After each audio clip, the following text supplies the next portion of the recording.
안녕하세요. 제 나이 70을 바라보고 있어요. 남들에겐 저물어가는 나이지만 저에겐 청춘 같은 나이랍니다. 50대 초반 사랑하는 남편을 먼저 보내고 혼자가 되었어요. 그땐 참 살 길도 막막하고 왜 나한테 이런 일이 일어나냐며 믿기지 않았는데 산 사람은 사라지더라고요. 다행히 막내딸 시집 가는 것까지 다 보고 가신 양반이라 그 모습에 위로하며 애써 꾸역꾸역 살았습니다. 생전에 굉장히 빚이 많았어요. 이 빚을 갚으려고 남편과 저 열심히 일을 했고 이제 거의 다 갚아갈 때쯤 남편이 사고로 먼저 세상을 뜬 것이죠. 다행히 남편의 생명보험금으로 나머지 빚 처리를 할 수 있었어요. 어떻게 보면 남편은 정말 한평생 일만 하다가 갔다고 해도 가언이 아니에요. 이런 생각을 하면 참 아직도 마음이 아프긴 한답니다. 전 사별 후 겨우 집 하나 있는 상태였어요. 그래도 다니고 있던 회사가 있었기 때문에 자식들에게 손 벌리지 않고 제 벌이는 할 수 있었어요. 그런 저에게 아들은 집을 담보로 대출 좀 받아달라고 부탁을 하더라고요. 자식이 뭔지 거절할 수는 없었습니다. 엄마, 집 담보로 대출 좀 받아주면 안 될까? 우리 이번에 신축 아파트 들어가는데 처음 들어가는 그 비용이 모자라네. 아유, 얼마면 되는데. 아유, 여유가 있으면 척척 해주면 좋은데. 엄마도 꼴랑 이거 집 하나 있는 거라. 노후에 뭐가 없고. 내가 빚은 갚을게. 그냥 엄마가 담보로 대출만 받아줘. 어차피 이 집 빚도 다 갚아서 담보대출 꽤 나오잖아. 맞지? 그렇긴 한데. 그래도 엄마가 언제까지 일을 할지도 모르고. 혹시라도 빚 못 갚으면, 아휴, 아니다. 그래 알겠어. 해줄게. 아들은 신혼집을 마련한다고 집을 담보로 대출을 받아달라고 했고, 저 역시 아들 장가갈 때 아무것도 못 해줬던 터라 외면할 수가 없더라고요. 부모 마음 다 똑같은 거 아니겠어요? 뭐 하나라도 더 해주고 싶은 마음 말이에요. 전 그렇게 아들에게 집을 담보 삼아 대출을 해주었고, 아들은 그 덕분에 신축 아파트에 입주할 수 있어서 제가 다 기분이 좋았어요. 엄마, 고마워. 내가 빚은 갚을 테니까 걱정 마. 은행 이자랑 같이 해서 다달이 엄마 통장으로 보낼게요. 걱정 마요. 그래, 알겠어. 그래도 이제 집이라도 마련했으니까 엄마도 한시름 놓인다. 너 항상 전세 전전하는 거 마음 그랬는데. 그러니까 내 집 마련이 꿈이었는데 그래도 집 마련 하나 하니까 마음은 편해. 남들 다 있는 집 이제 마련한다. 이 느낌. 그래도 내가 도움을 줘서 집이라도 이제야 장만한 아들을 보며 기분은 좋았고, 아들벌이를 뻔히 다 알았기 때문에 일하는 동안 제가 빚을 갚는 날도 많았죠. 그렇게 그냥 하루하루 살아갔습니다. 아들은 처음에는 은행 빚을 잘 주더니 제가 말을 하지 않는 달은 보내지 않는 달도 있더라고요. 그래도 오죽 힘들면 그럴까 싶어 말은 하지 않았어요. 일단 내 돈으로 내자라는 마음으로 말이에요. 그런 저에게는 남편도 없고 자식들도 다 결혼한 마당에 딱히 낙이라고는 없었는데 그나마 친구들 만나는 것이 제 낙이었어요. 그러다 친구 중 재혼을 한 친구가 저에게도 재혼을 추천하더라고요. 너도 이제 사별한 지 5년이 넘었는데 사람 하나 사귀어봐. 얼마나 활력이 도는데 맨날 일만 하고 그러니? 자식 다 필요 없어. 늙으면 남편이 최고야. 알아? 자식들도 요즘엔 자기 앞가림하기 바쁘지. 나 봐라. 맨날 강아지랑 그렇게 둘이서 있다가 요즘엔 얼마나 활력이 도는데. 제2의 인생을 살고 있는 것 같다니까. 그러니까 너도 얼른 사람 좀 만나봐. 됐어. 무슨. 아유, 이 나이에. 그리고 일하고 집에 오면 8시 다 돼간다. 그런데 무슨 재혼이야? 난 이대로가 좋아.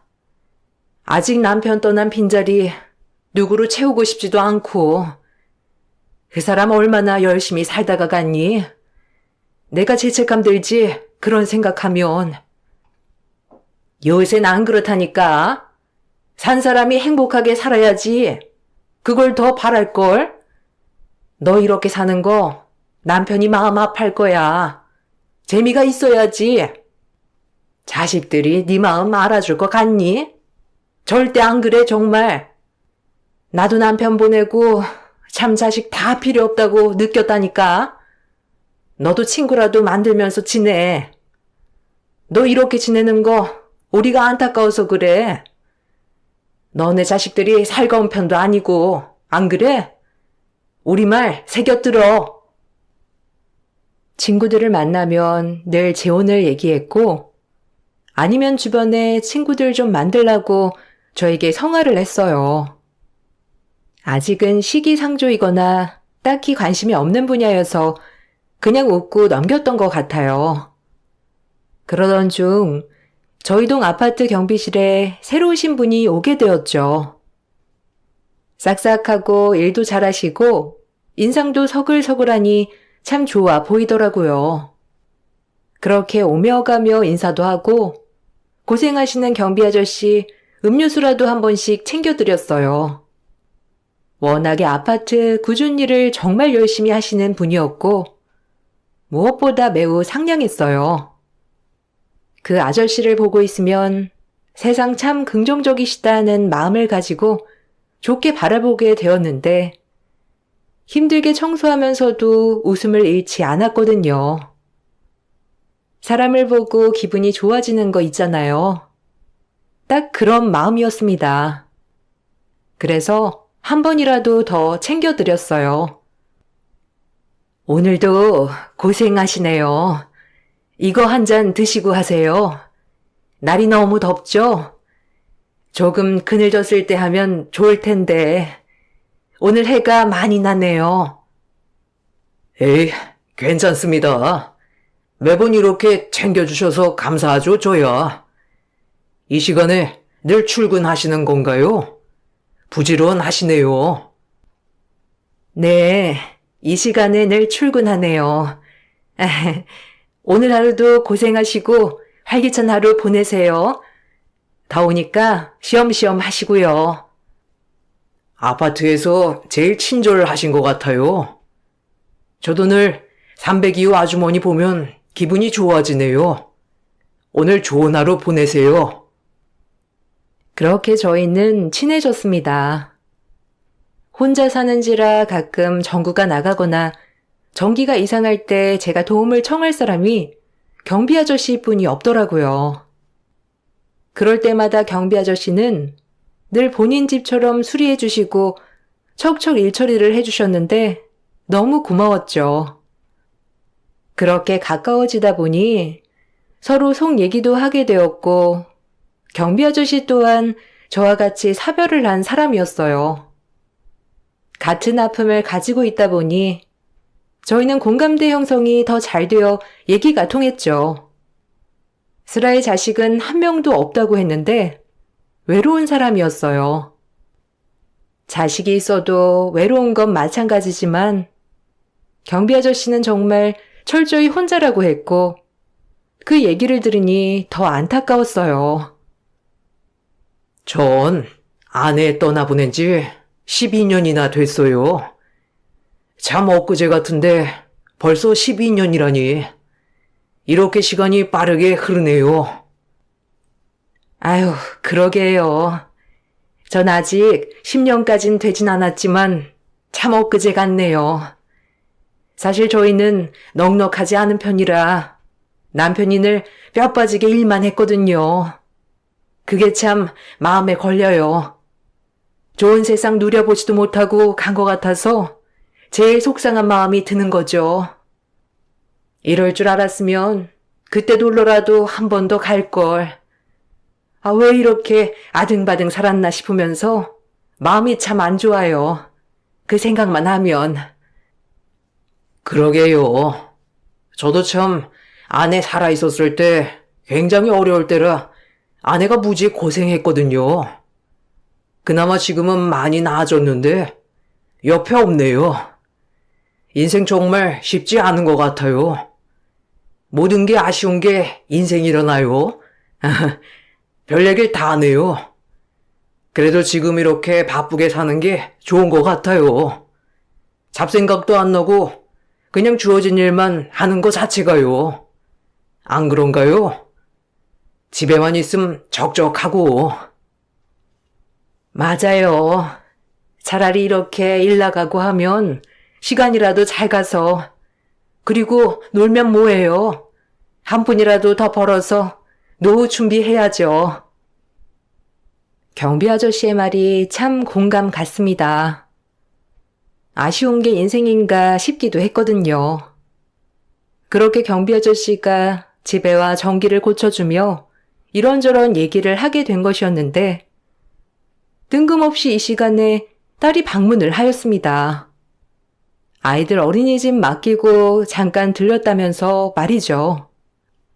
딸은 저와 경비 아저씨를 보며 눈살을 찌푸렸고, 한 번도 예의가 없다고 생각해 본 적은 없지만 예의가 없게 행동했어요. 아주 오랜만에 방문한 딸이 반갑기도 했지만 예의 없게 행동하는 모습에 정말 화가 났어요. 다 제 잘못이라고 생각이 들면서 말이죠. 엄마, 아니, 왜 경비 아저씨가 엄마 집에 계셔? 굳이? 그리고 전기 같은 건 오빠나 이서방 부르면 되지. 아저씨, 일 보셨으면 나가보세요. 뭘 얘기를 주절주절 하고 계세요? 나가서 할 일 더 많으신 거 아니에요? 아, 얼른 가보세요. 아, 음료수 잘 마셨습니다. 그럼 전 가볼게요. 전기가 여러 군데 나가서 이곳저곳 고쳐주다 보니 이렇게 됐네요. 유진이 너 말 그렇게 할래? 아휴, 죄송해요.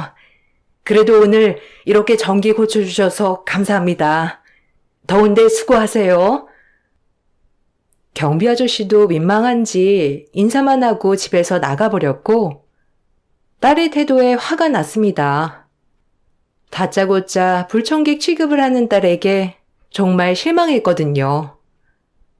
저를 도와주려고 온 사람인데 이렇게까지밖에 못하나 해서요. 그렇게 오랜만에 본 딸아이와 언쟁을 하였지만 딸아이는 본인이 뭘 잘못했는지 전혀 감을 못 잡더라고요. 전 예의 없는 태도에 화가 난 건데 말이에요. 경비 아저씨가 얼마나 도움을 주시는 줄 아니? 꼭 앞에서 말을 그렇게 해야 해? 내가 전기 나가서 이서방이나 네 오빠 뻔질나게 부르면 좋아하겠어?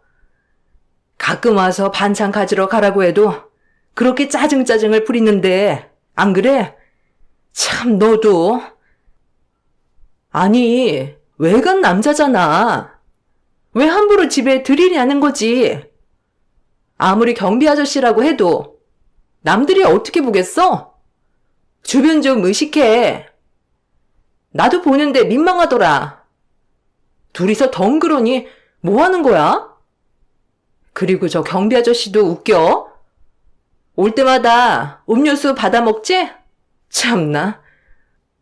엄마 나이가 몇인데 그래. 추해. 그러지 마. 외로워서 그래? 아, 경비 아저씨랑 노닥거릴 시간에 우리 애들 한 번이라도 봐줘. 뭐? 남들이 뭐라고 보는데? 아니, 주민이 필요하면 경비 아저씨가 도와줄 수도 있는 거지. 너도 참 웃긴다. 너 여기 얼마나 자주 오는데? 언제 그렇게 자주 왔다고 엄마한테 이래라 저래라 하는 거니 지금? 엄마가 그 정도 사리 분별 못하는 줄 알아? 결론은 네 애 봐주라 이거네. 너도 진짜 너무한다. 오랜만에 와서 엄마한테 한다는 소리가 진짜 실망했어. 아, 엄마, 오랜만에 본 딸한테 왜 그래? 내가 틀린 소리 했어? 진짜 저 아저씨랑 뭐 있는 거 아니야? 하필 있어도 저랑 경비 따위랑. 아우, 수치스럽고 창피해. 다신 이 집에 들이지 마. 알겠어? 엄마 보러 왔다가 괜히 기분만 잡치고 가네. 딸의 말에 기가 막혔어요. 생각하는 것도 어이가 없었고, 경비 따위라는 말을 들었을 땐 내가 정말 딸아이를 잘못 가르쳤구나 라는 생각이 들면서 제 자신을 자책하게 되더라고요. 그날 딸과 대판한 뒤 딸은 집으로 돌아갔고 마음이 좋지 않았어요. 딸아이가 뒤도 돌아보지 않고 씩씩대며 집으로 가버렸고 그 모습이 정말 속상했습니다. 나이 들어서 내 마음 알아주는 이 없구나 싶으면서 외롭고 씁쓸했죠. 그러다 아파트 담보 대출금이 또 빠져나갔다는 문자를 받고 아들에게 전화를 걸었습니다. 엄마야. 요번 달에도 대출금 안 보냈더라. 사정이 많이 안 좋은 거야? 아니면 아예 대출 받은 거 잊은 거니? 엄마가 지금이야 내줄 수 있지만 퇴직하면 어떡하려고 그래? 네가 엄마 책임질 거 아니잖아. 그래도 너도 알고 있어야지. 아, 엄마. 그 정도 그냥 엄마가 내줄 수 있는 거 아니야? 어차피 엄마 돈 쓸 데도 없잖아. 혼자 벌어서 혼자 사는 건데. 이제 아빠 빚도 다 갚았고, 그냥 나 집 해줬다 생각하고 엄마가 내주면 안 돼요? 나도 힘들어서 그래. 솔직히 결혼할 때 우리 집 사정 너무 어려워서 뭐 하나 번번이 해준 거 없잖아. 그냥 엄마 정년 퇴직할 때까지만이라도 갚아줘요. 네? 그래 뭐 해줄 수는 있지. 그래도 너 참 너무한다. 엄마가 너한테 해준 게 없어? 그동안 먹여주고 입혀주고 너 뒷바라지 한 건 생각 못하니? 어떻게 엄마한테 그렇게 해준 거 없다고 얘기할 수가 있어? 너도 참 엄마 마음 후벼 파는데 뭐 있다. 없는 형편에 너 학원 보내달라는 거 다 보내주고 먹고 싶은 거 다 해줬는데 집 안 해주면 해준 게 없는 부모인 거야? 진짜 내가 할 말이 없어 아주. 아니, 그 뜻이 아니라. 그냥 남들 다 해주는 집 하나 엄마가 해준 거 아니잖아. 내가 흙수저지 괜히 흙수저겠어? 그만해요. 돈 얘기할 거면. 나도 힘들어. 애랑 와이프 먹여 살리는 가장한테 꼭 이렇게 전화로 얘기해야겠어? 엄마는 혼자 사니까 쓸 돈도 없겠구먼.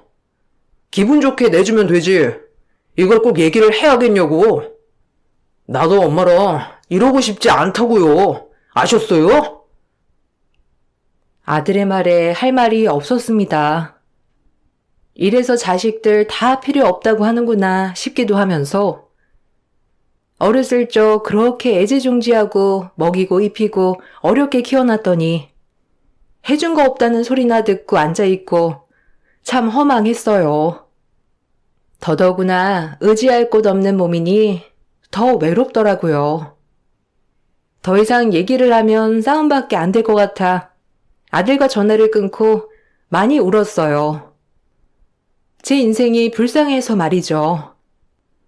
한참을 울다 저녁이 다 되어 쓰레기를 버리러 집 밖에 나갔는데 경비 아저씨가 또 다정하게 저에게 무슨 일 있냐며 말을 걸어주시더라고요. 참 저도 모르게 저의 속상한 마음을 경비 아저씨한테 다 털어놨습니다. 그는 제 말을 다 들어주고 공감해 주었는데 처음이었어요. 누군가 저에게 제 말에 귀를 기울여 준 게 말이에요. 이상하게 둘이 있으면 마음이 참 편했습니다. 아무 말하지 않고 있어도 의지되는 그런 사람 있잖아요. 경비 아저씨가 딱 그런 사람이었고 정말 고마운 사람이었죠. 참 이상하네요. 이렇게 제가 속 얘기를 하는 사람이 아닌데 언젠가부터 아저씨한테 이런저런 얘기나 하고 있고. 저도 마찬가지예요. 이상하게 참 아주머니만 보면 마음이 편해져서 이런저런 얘기도 하게 되네요. 외로운 사람끼리 통해서 그런가요? 언제든 힘들 때 저한테 털어놓으세요. 말 못하고 계속 소화를 했다간 마음의 병이나 생기죠. 우리같이 외로운 사람들 마음의 병까지 생기면 쓰겠나요? 그래도 우리 몸은 우리가 지켜야죠. 언제나 응원합니다. 아셨죠? 감사해요. 이렇게 응원도 해주시고 사실 정말 힘들었거든요.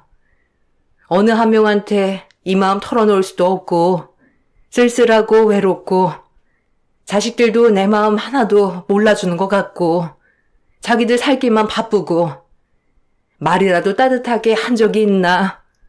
아휴, 죄송해요. 친구들한테 얘기하자니 내 얼굴에 침 뱉는 꼴인 것 같고 참 주책맞게 제가 아저씨 붙잡고 이런저런 말이나 늘어놓고. 경비 아저씨의 응원에 눈물이 와락 쏟아졌어요. 괜찮다 괜찮다 하고 살아온 세월이었지만 정작 괜찮지 않더라고요. 늘 외로웠고 쓸쓸했고 허전했죠. 시집장가 간 아들, 딸 그저 눈치 살피느라 할 말도 못하고 살고 행여나 나 신경 쓰면서 힘들어할까 늘 괜찮은 척해야만 했던 과거들. 모든 게 복잡한 감정으로 터져나와 눈물이 와락 쏟아졌어요. 경비 아저씨는 그런 저에게 아무 말도 없이 그저 티슈를 건네며 토닥토닥 해주시더라고요. 정말 심적으로 많은 위로가 되는 날이었습니다.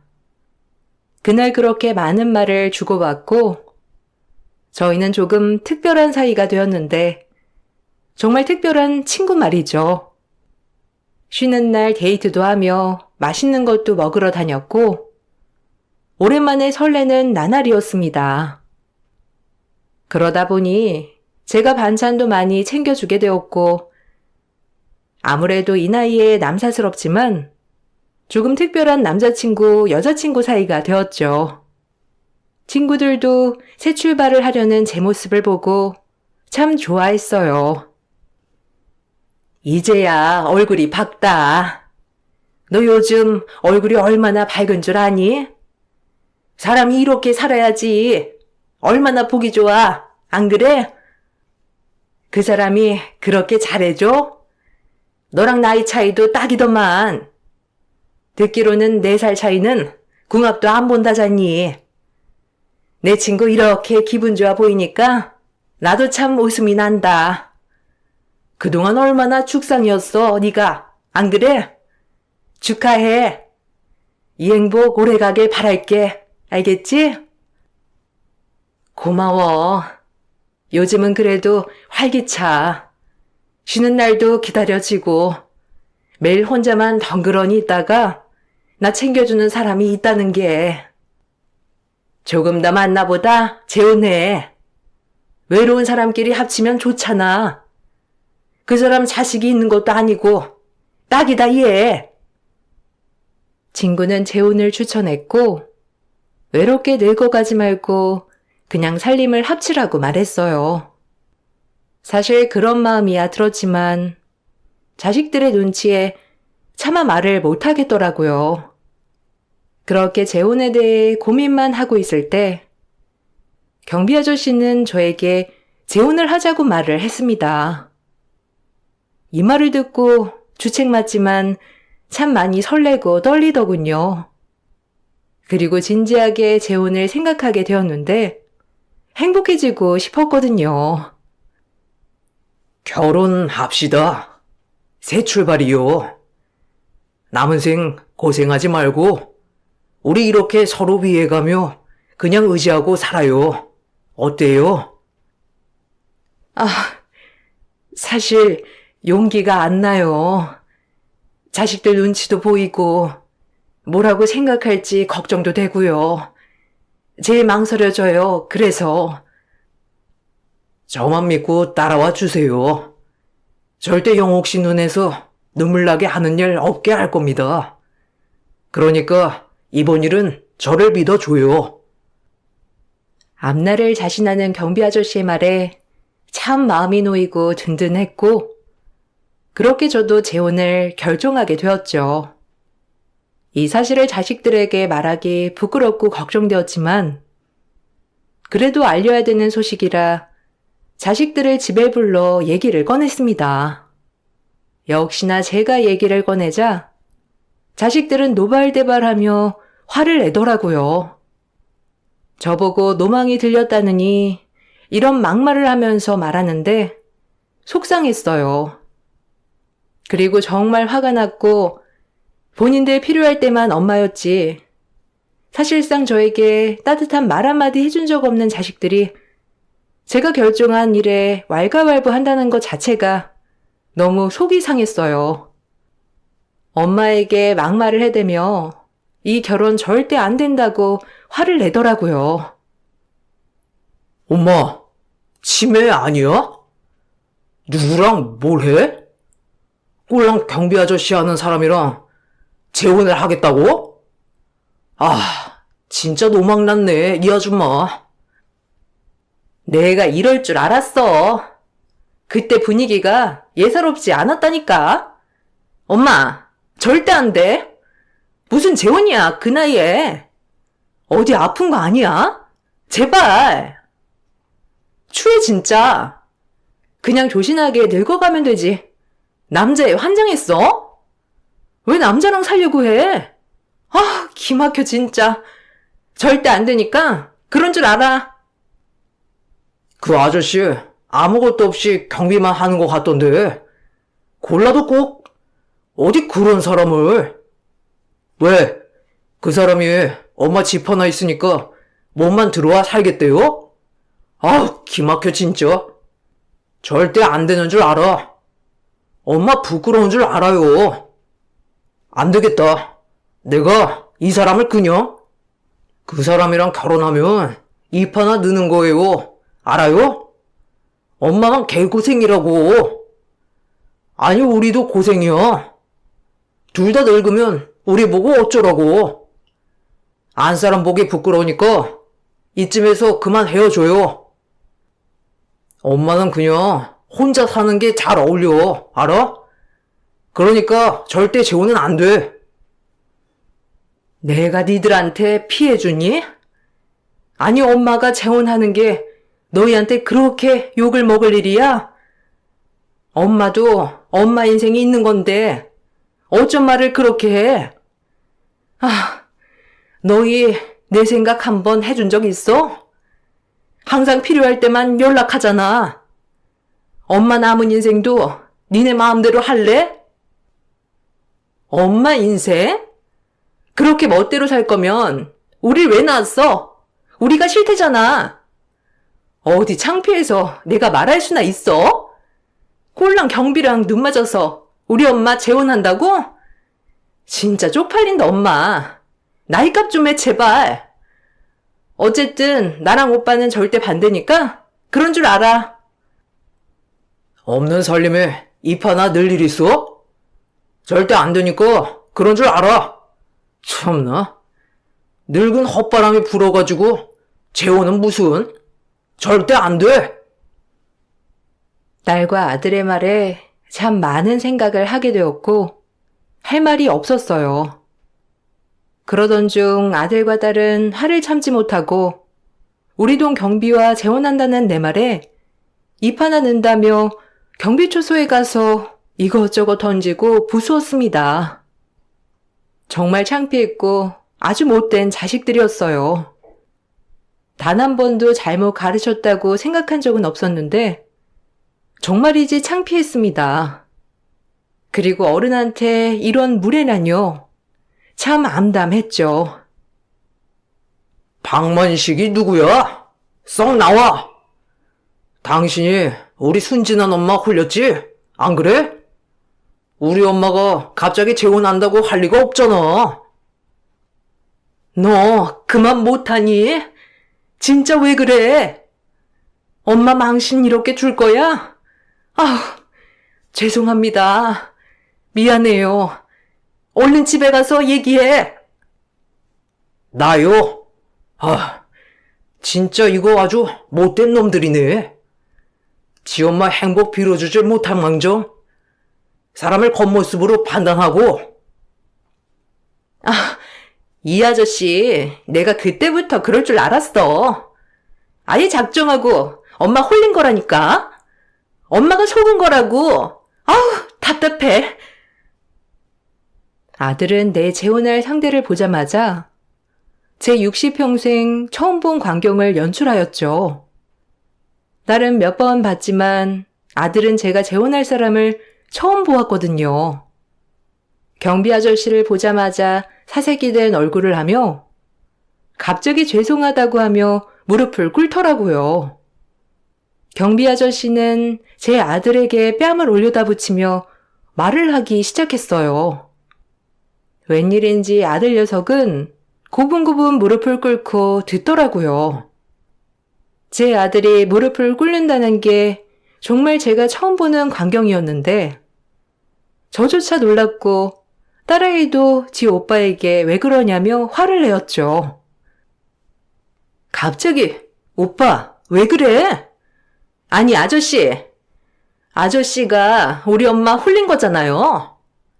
경비면 경비답게 아파트 주민이 필요한 거나 해주면 될 것이지. 어디 여자를 꼬셔? 왜? 사별하고 집도 자가라고 하니까 여기 들어와서 앉혀달고 싶었어? 아주 웃기는 양반이야. 그만해. 죄송합니다. 제가 몰라 뵀네요. 아니, 왜 이런 곳에서 이렇게 일하실 분 아니잖아요. 죄송해요, 정말로. 이런 곳에서 일할 사람 따로 있나? 이게 어때서? 참, 자네 그렇게 안 봤는데 영옥 씨 아들이었구먼. 어떻게 이런 우연이? 그래도 이런 추태는 정말 실망스럽네. 없이 살면 무시해도 되고 있이 살면 떠받들어야 되는 건가? 자네 이런 태도가 더욱더 실망이야. 알아? 경비가 뭐가 어떻다고? 참나, 인간이 먼저 돼야지. 본인들이 엄마를 얼마나 챙긴다고. 영옥 씨랑 만나면서 여러 번 느꼈지.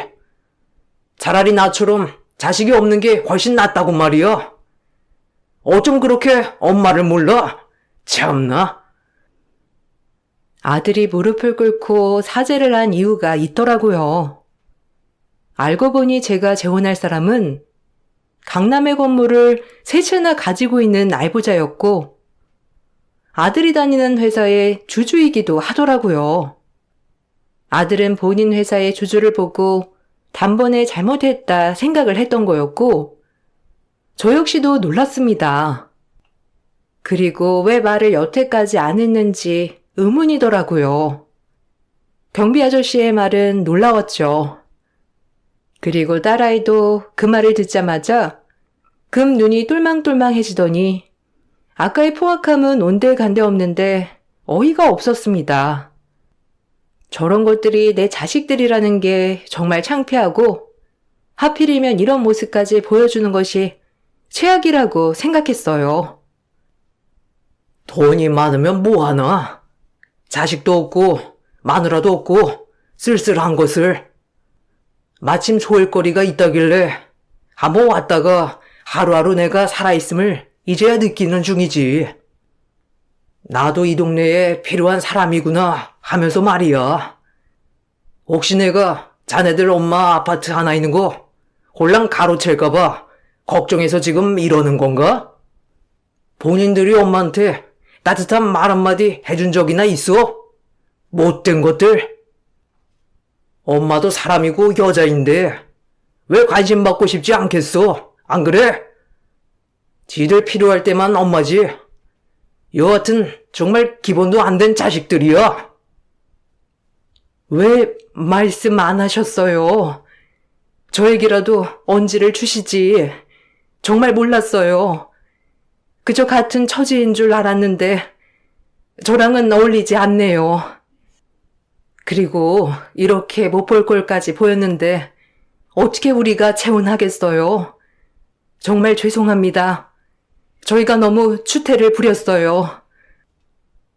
엄마, 그게 무슨 소리야? 엄마랑 어울리지 않다니. 엄마, 건물이 몇 채인 줄이나 알아? 방금 오빠 한 말 못 들었어? 너 같은 딸 필요 없어. 기회에 따라 이리 붙었다 저리 붙었다 하는 것. 니들은 자식들도 아니야. 알겠어? 당장 돌아가. 이제 엄마랑 연 끊고 살자. 필요할 때만 너희한테 엄마였지? 단 한 번이라도 너희가 먼저 엄마한테 전화해서 안부 물은 적이나 있어? 그저 필요할 때만. 나도 더 이상 이렇게 살고 싶지 않아. 그러니 속 시원하게 이제 여기서 연락하지 말고 살자꾸나. 너희도 성인이잖아. 엄마, 그게 무슨 말이야? 이제 와서 돈 많은 아저씨 하나 물었다고 우리 버리는 거야? 아, 엄마가 어떻게 이래? 그리고 저 아저씨 자식도 없잖아. 그럼 그 돈이 다 누구한테 가겠어? 우리 차지 아니야? 엄마 머리 잘 써요. 우리 엄마 자식들이야. 웃기지 마. 아저씨 돈이 많던 없던 너랑은 상관없는 일이니까 그만하자. 정말 힘들다. 너희랑 이런 대화하는 거 진절머리 나. 이제 그만 나가. 아들과 딸아이는 경비 아저씨가 돈이 많다고 하자 태세 전환을 했고 그 모습을 보니 더욱더 이제 자식과는 절연해야겠다 생각했어요.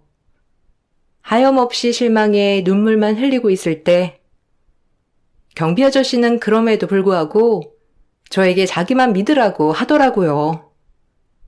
정말이지 너무 미안했고 대놓고 돈을 노리는 자식들을 보여주는 마음이 참 창피스럽더라고요.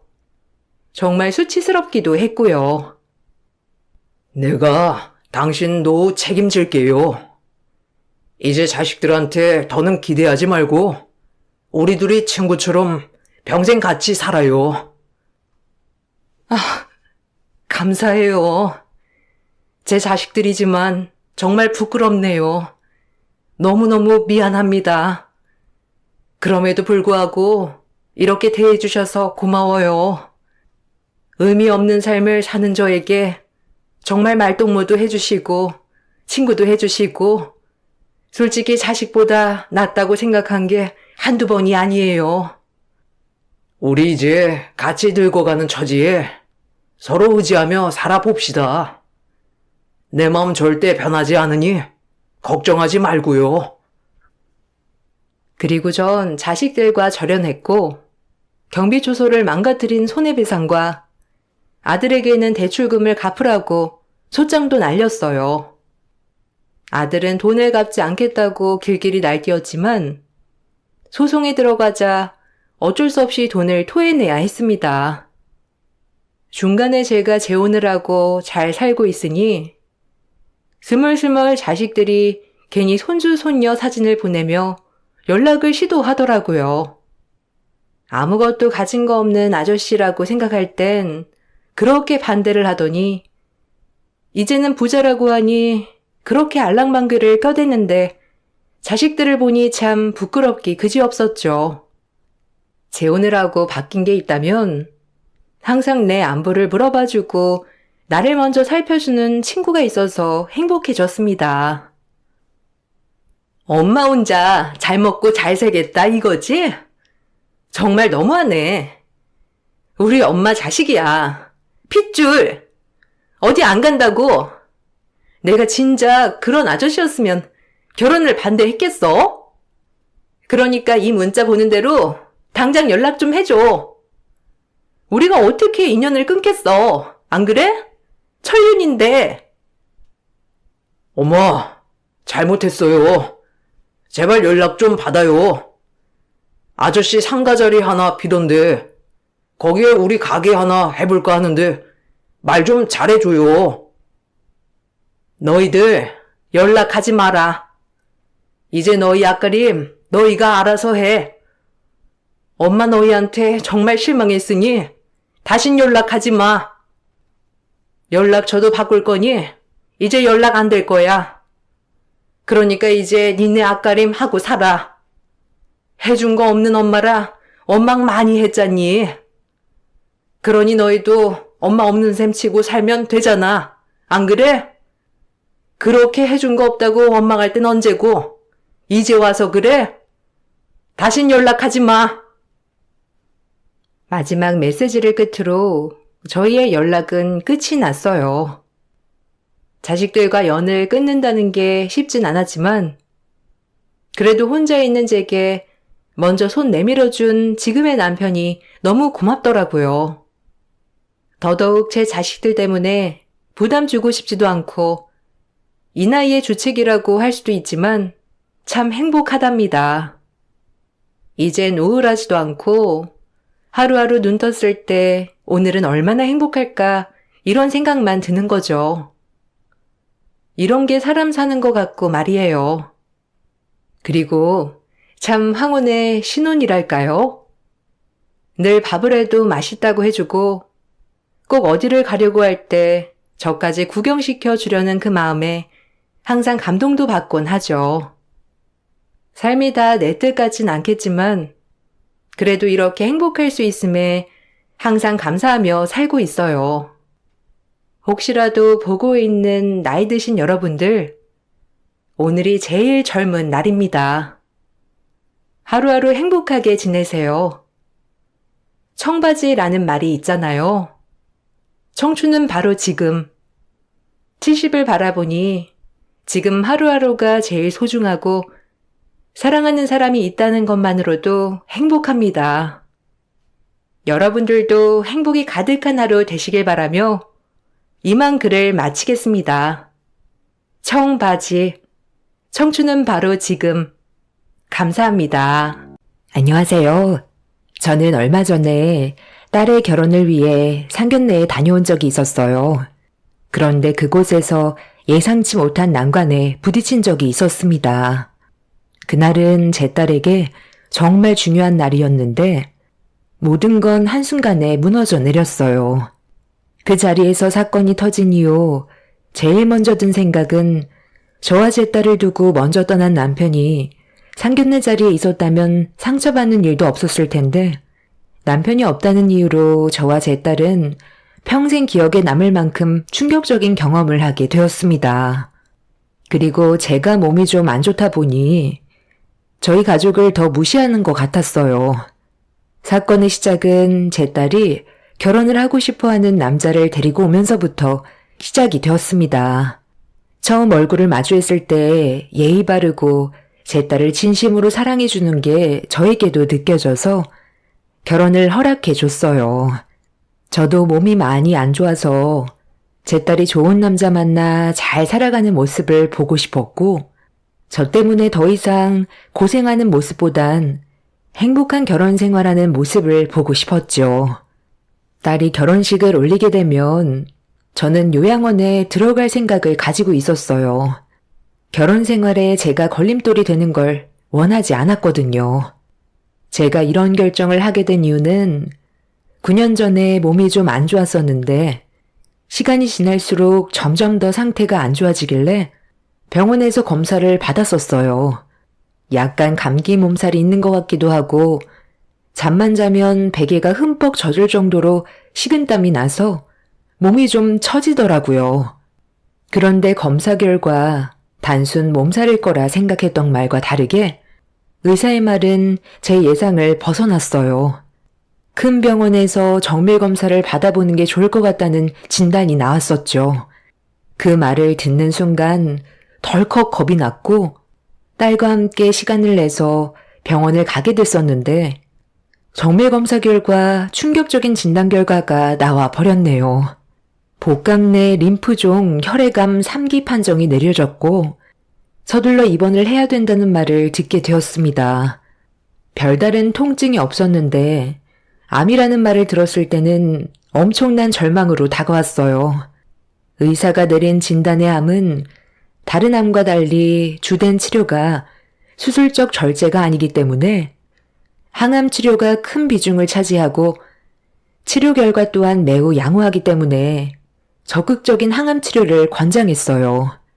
그 시기가 저희 가족에게 정말 힘들었던 건 경제적인 것도 있었지만 남편이 떠난 지 얼마 되지 않았던 시기였어요. 그러다 보니 정신적으로 상당히 힘든 상태였는데 저에게까지 문제가 생기게 되자 대학 생활하던 딸은 멘탈이 무너져 버리게 되었죠.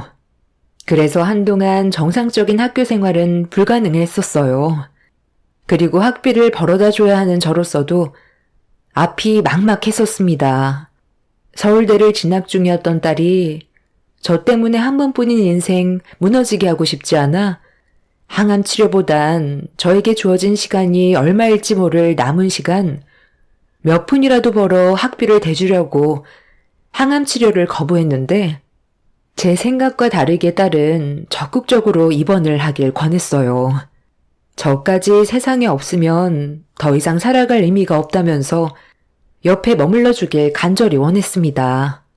딸과 오랜 시간 대화를 이어나가면서도 고생할 딸에게 미안한 마음뿐이었지만 한편으론 험한 세상 혼자 남겨두고 싶지 않았어요. 제가 옆에 있어주면서 힘이 되어주고 싶었고 결혼해서 외손주 낳는 모습까지 보고 싶었던 저에게 왜 이런 불행이 찾아온 건지 이해할 수 없었습니다. 병원에서도 저에게 걸린 암에 대해 긍정적인 반응을 나타낸 만큼 치료받는 걸 결정하게 되었네요. 재산이 많지 않았던 저희 가족은 생활 방식을 바꿔야만 했어요.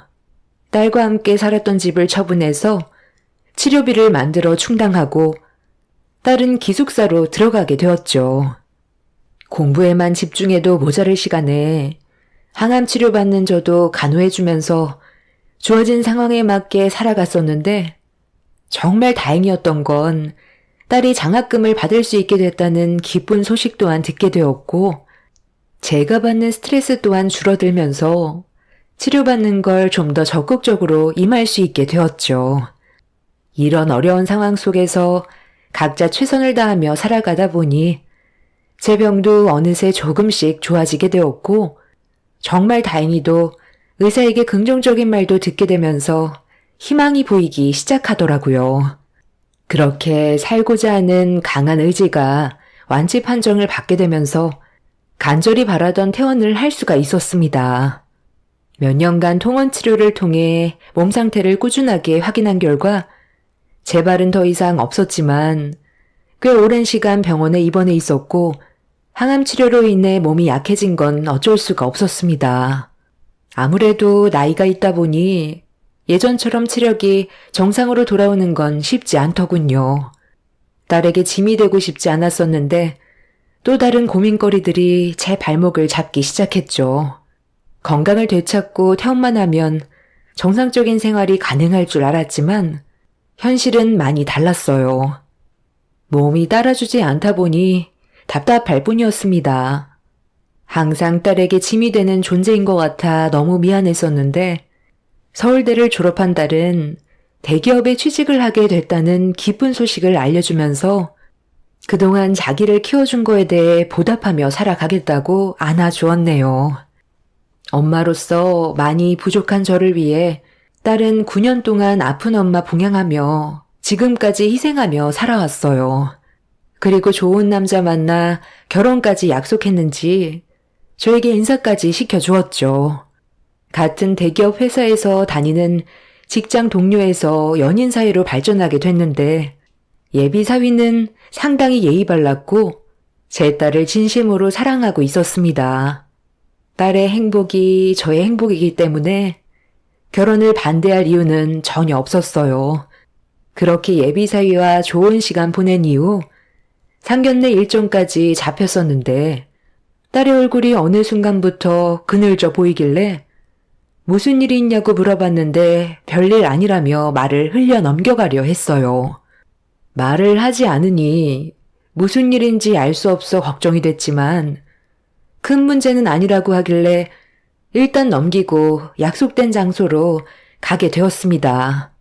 계속 신경이 쓰이기는 했지만 지금까지 어려움이 있을 때면 서로 의논하고 헤쳐나갔기 때문에 딸이 먼저 말해주기 전까진 기다려줬는데 상견례 자리에 양가 집안 서로 얼굴을 마주한 순간 딸이 무엇을 걱정하는지 알 수가 있었습니다.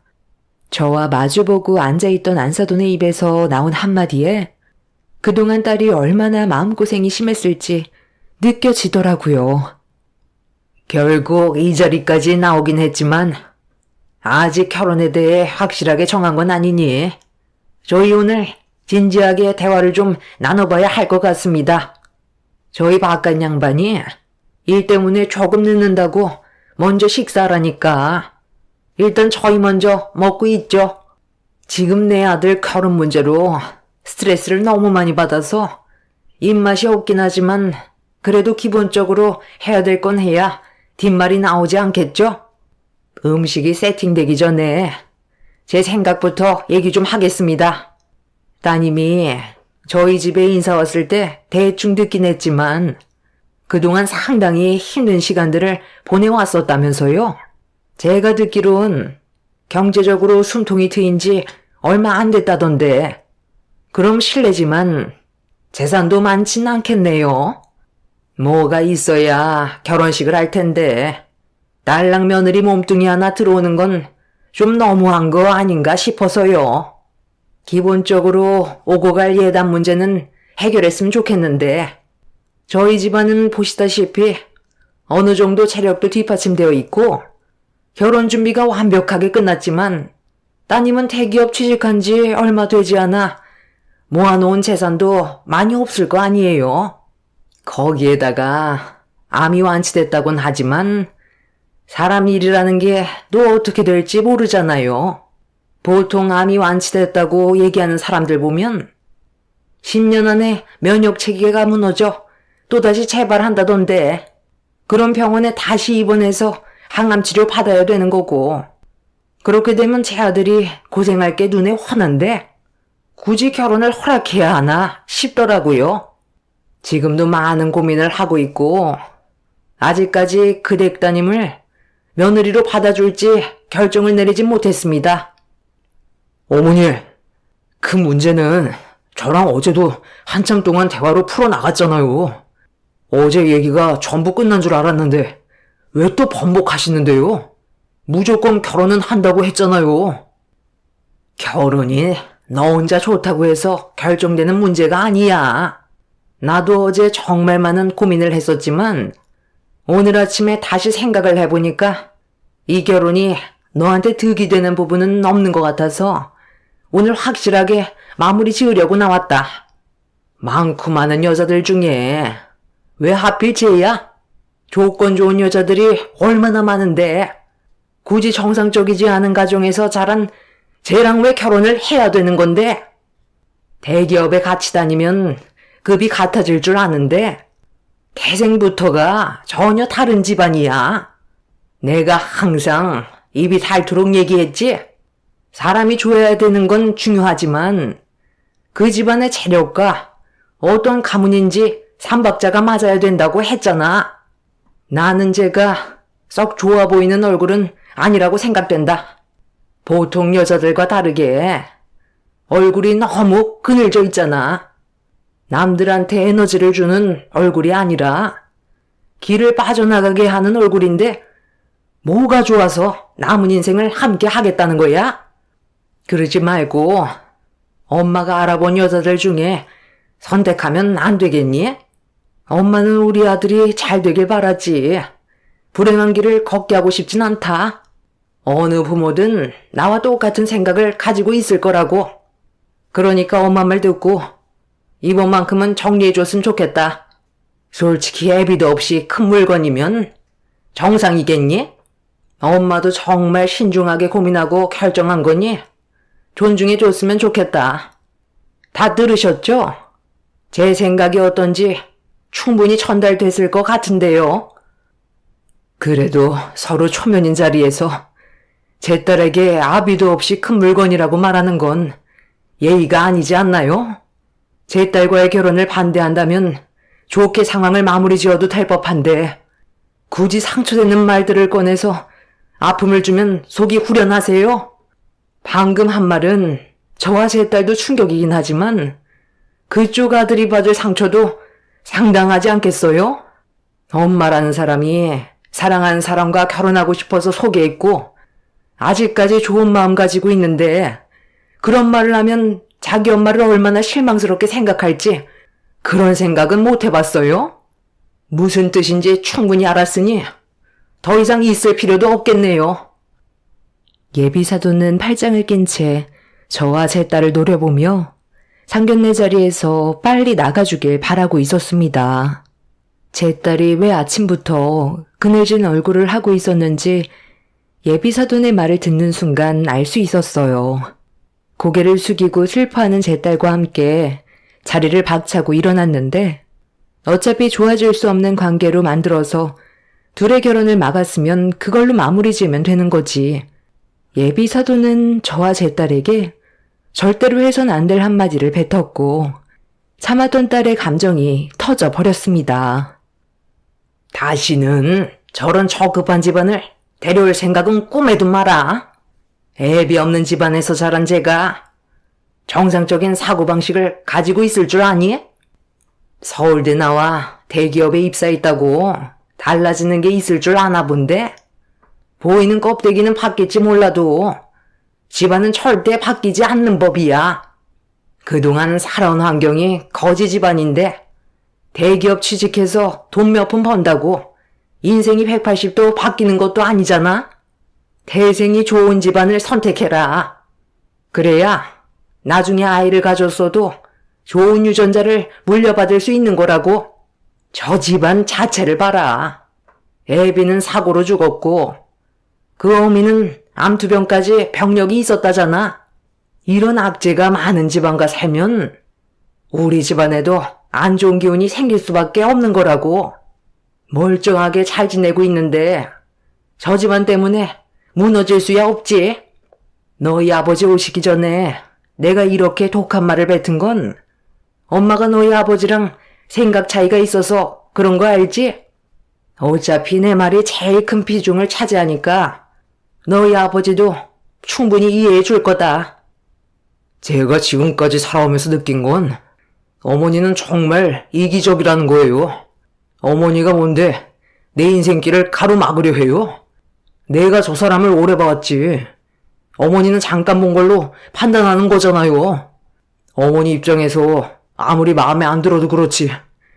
어떻게 상대방의 기분은 전혀 생각도 안 하고 막말을 쏟아낼 수가 있어요? 싫은 걸 억지로 받아줄 순 없잖니?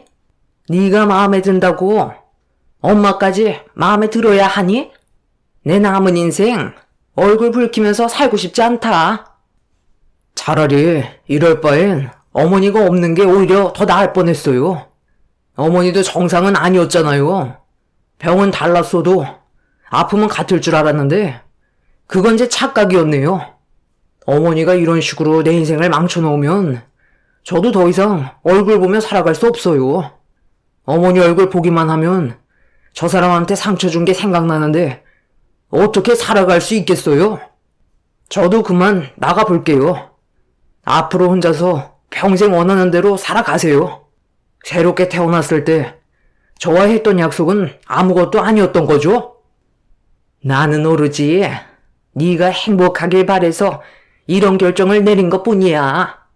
결혼은 신중해야 될 필요가 있는 거라고.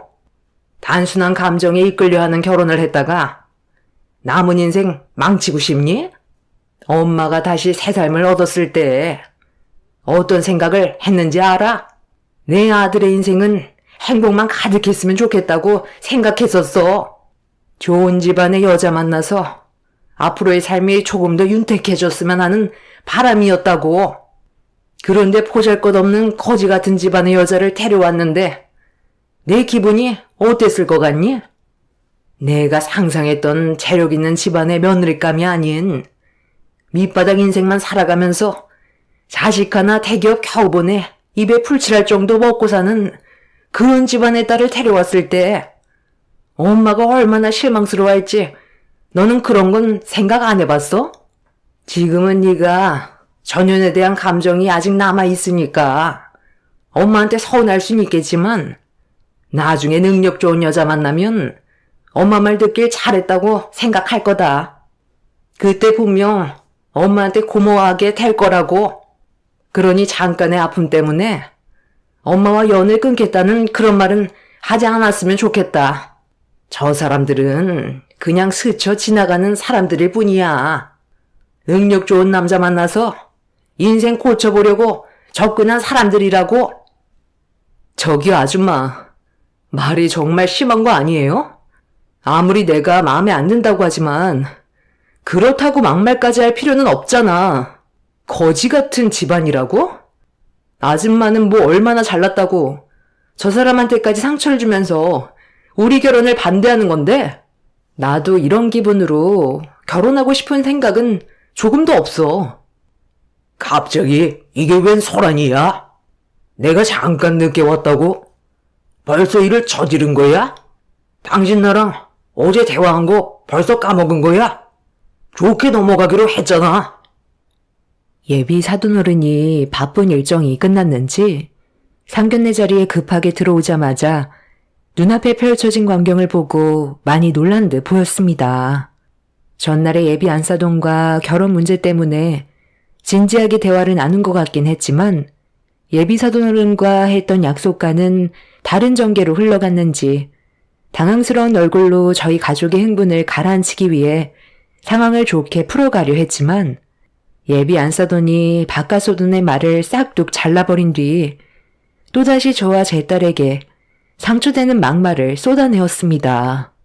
이미 상황은 수습이 되긴 힘들어 보였고 제 딸도 결혼할 마음이 떠났는지 저를 데리고 밖으로 나가려는 순간 예비 안사돈이 저희를 보고 뱉은 마지막 한마디에 엄청난 충격을 받아 그 자리에 온몸이 굳어버렸어요.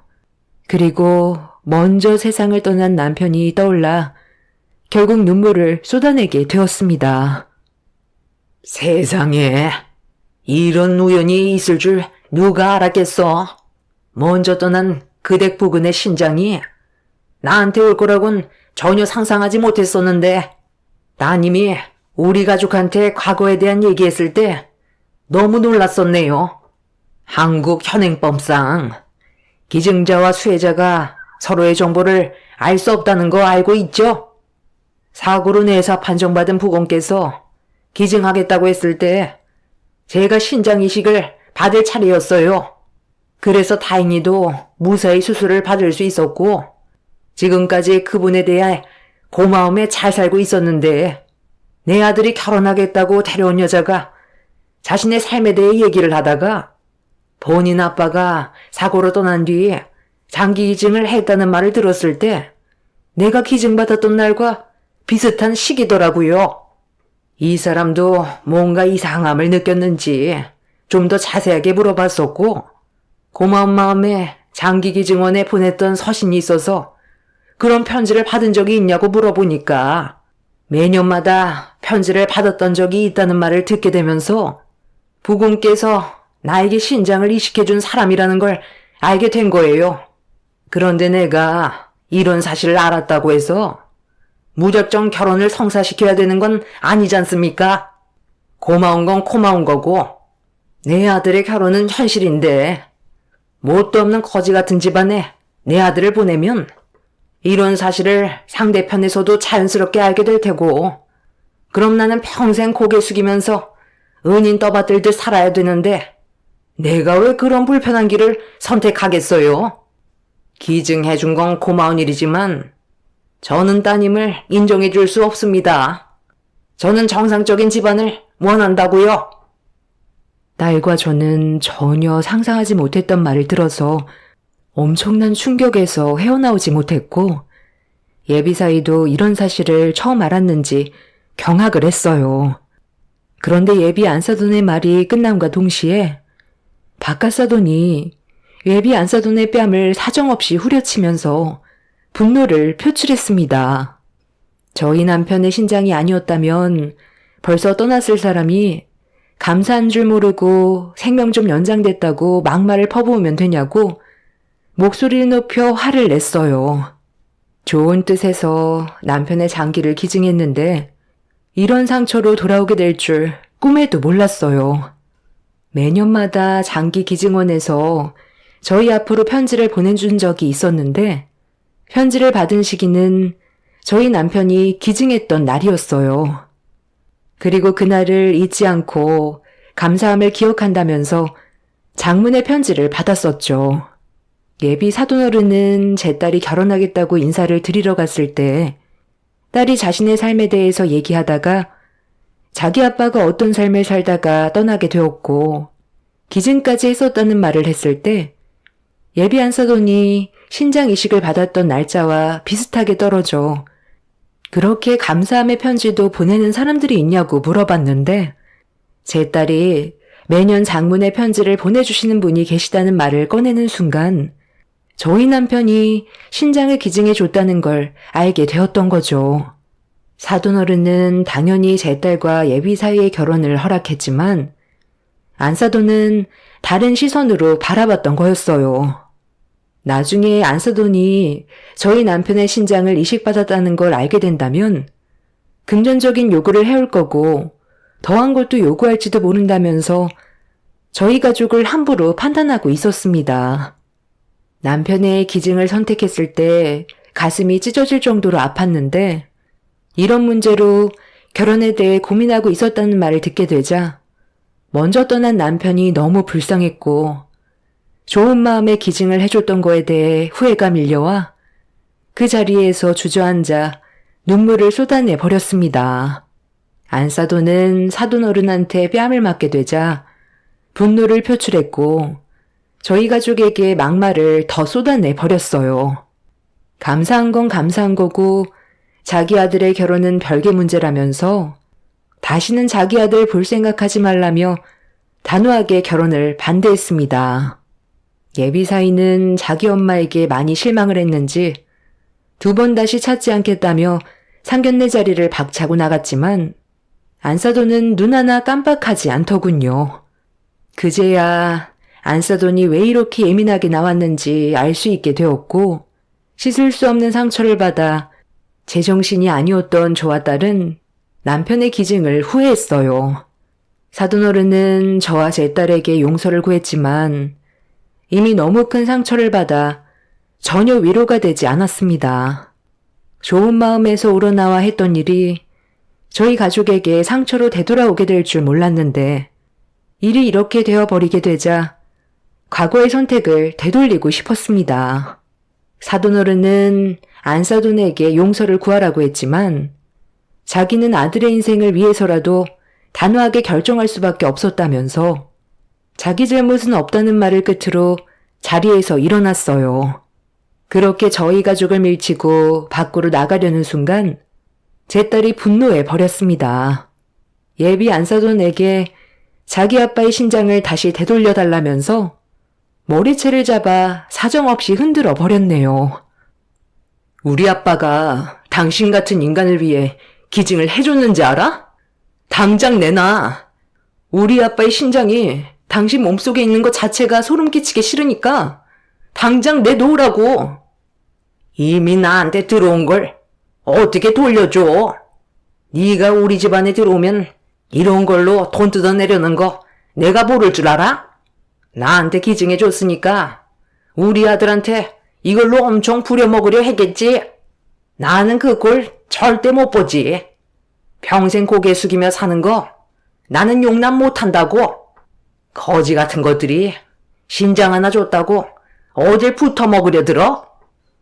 내가 당신한테 뭘 요구한 것도 아니고 그 사람과 행복하게 살고 싶은 마음밖엔 없었어. 그리고 우리 아빠 기증은 대가를 바라고 한 게 아닌 마음에서 우러나와 한 것뿐이었다고. 어딘가에서 우리 아빠가 누군가의 삶을 도와주고 내 곁에 머물러주고 있을 거라고 생각하면서 지금까지 버티며 살아왔는데 당신 같은 사람한테 갈 수도 있다는 걸 지금까지 생각조차 하지 못했던 내가 너무 병신 같다. 좋은 사람이 있으면 나쁜 사람도 있는 법인데 우리 아빠인 신장이 당신한테 갔다는 게 너무 아깝고 과거의 선택이 후회스러워. 당신같이 파렴치한 인간은 우리 아빠 신장으로 행복해질 권한이 없는 사람이야. 딸은 예비 안사돈에게 자기 아빠의 신장이 있다는 게 소름 끼치게 싫었는지 분노를 표출했고 사돈어른이 제 딸을 겨우 진정시켜 떨어뜨려 놓은 뒤 미안하다는 말만 반복했어요.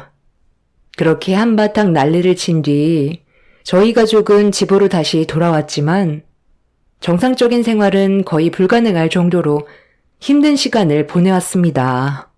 그렇게 결혼이 파투가 나고 얼마의 시간이 흐른 뒤 어느 정도 정신을 차릴 수 있었을 시점에 예비 사위가 사돈 어른과 함께 저희 집을 찾아왔어요. 딸은 대화하고 싶지 않아 하길래 제가 얼굴을 마주했는데 예비 사돈 어른이 자기 아들과 결혼해달라고 사정을 하더라고요. 자리에는 오지 않았지만 안사돈도 허락을 했다면서 오랜 시간 대화를 나눈 끝에 내린 결정이라면서 전에 있던 일에 대해서는 잊어버리고 다시 한 번만 생각해달라고 하는데 제가 결정할 문제는 아니었지만 예비 안사돈이 왜 갑자기 결정을 바꾸게 된 건지 이해할 수가 없어 거절을 하게 되었네요. 대충 상황을 보니 예비 사위와 사돈 어른이 안사돈과 연을 끊겠다고 하자 어거지로 허락하겠다고 한 것 같은데 제 딸이 들어가는 순간 불행이 시작이 될 것 같아 거절을 하게 됐습니다. 제 딸도 저와 같은 생각이었고 제 딸은 두 번 다시 찾아오지 않길 바랬어요. 정신적으로 너무 큰 충격을 받아서 시간이 많이 필요해 보였습니다. 예비 사돈어른과 사위는 충분한 시간을 줄 거고 기다려 줄 테니 마음이 바뀌면 언제든 연락달라고 했지만 저희 마음은 바뀌지 않을 것 같습니다. 저는 왜 남편의 신장을 기증하겠다고 했을 때 기증받을 사람들이 좋은 사람들만 있을 거라고 생각했을까요? 분명 그 중에서는 그렇지 않은 사람도 있기 마련인데 제가 좋은 마음으로 내린 결정이라 이식받을 사람들도 좋은 사람들일 거라고 혼자 판단한 것 같습니다. 그런 몰상식한 사람한테 남편의 신장이 갔다는 게 아깝긴 하지만 어차피 지나간 일 후회받자 뭐 하겠어요.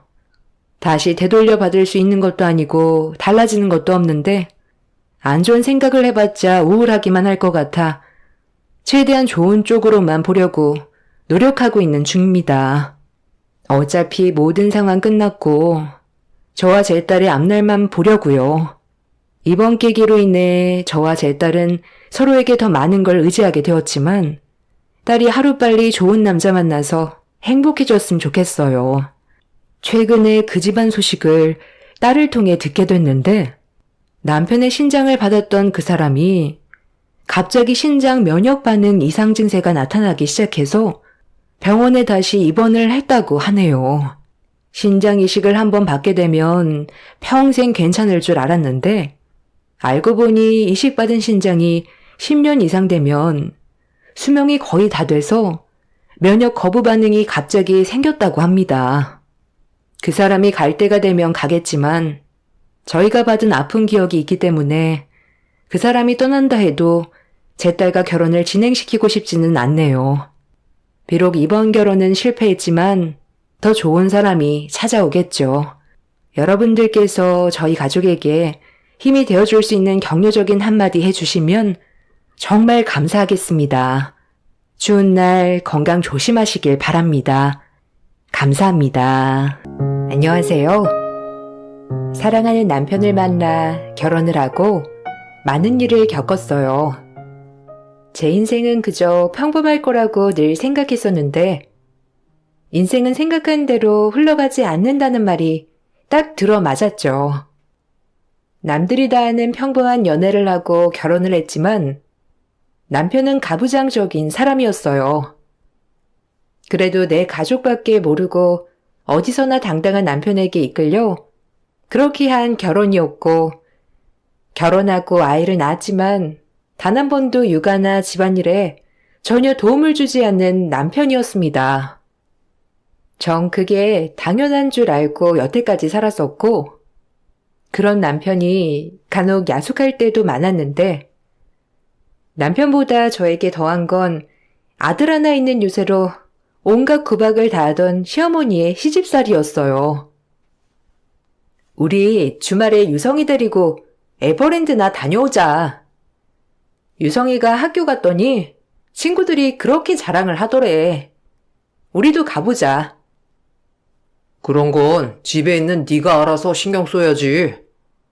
모처럼 쉬는 날 내가 꼭 그런 것까지 해야 하냐?